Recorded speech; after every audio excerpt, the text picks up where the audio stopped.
Sir body shaming గురించి మనం మాట్లాడుకుంటే ఉమ్, ఎంత పెద్ద స్థాయి వ్యక్తి అయినా ఉమ్, వాళ్ళ ఎన్ని పాజిటివ్ ఉన్నా కూడా ఉమ్, ఒక చిన్న నెగిటివ్ లేకపోతే వాళ్ళ లుక్ వైజ్ తీసుకొని వాళ్ళు ఎంత విపరీతంగా టీజ్ చేస్తారు, ఉమ్, అంటే కామెంట్ చేస్తారు. ఉమ్.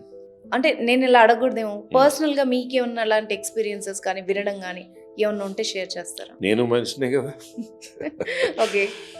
యాక్చువల్లీ +1 +2 అప్పుడైతే మామూలుగా చాలా ఫేర్గా, ఇప్పటికంటే ఇంకా ఫేర్ ఉండేవాడిని. ఫేర్గా ఉండి మంచి స్పోర్ట్స్ మ్యాన్ని, బాగా థిక్ హెయిర్, కోమ్స్ కూడా సరిగ్గా వెళ్ళి కాదు. ఫుట్బాల్ కొడితే కూడా నాకు అంత అనిపించేది, అంత థిక్నెస్ ఉండేది. అంటే జెనెటికల్గా వచ్చింది. మీ యంగ్ ఫోటో నేను చెప్పచ్చలేదో, ఆ, మీ బాబు మీ బర్త్డే రోజు స్టేటస్ పెట్టుకున్నారు. ఓకే. సడన్ గా చూసి నేను సినిమా హీరో అనుకున్నాను లిటరల్లీ.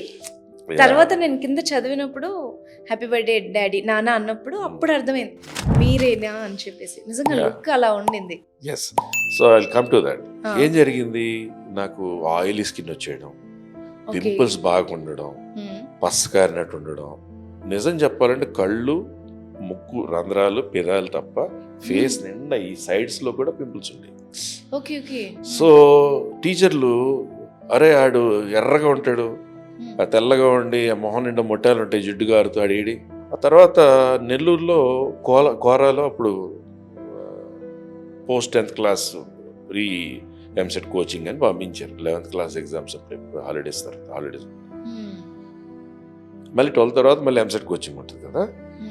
అప్పుడు చాలామంది క్లాసెస్కి వెళ్ళినా నేను ఈ షేమింగ్ కోసం నేను క్లాసెస్కి వెళ్ళకుండా హాస్టల్లో ఉండిపోయాను.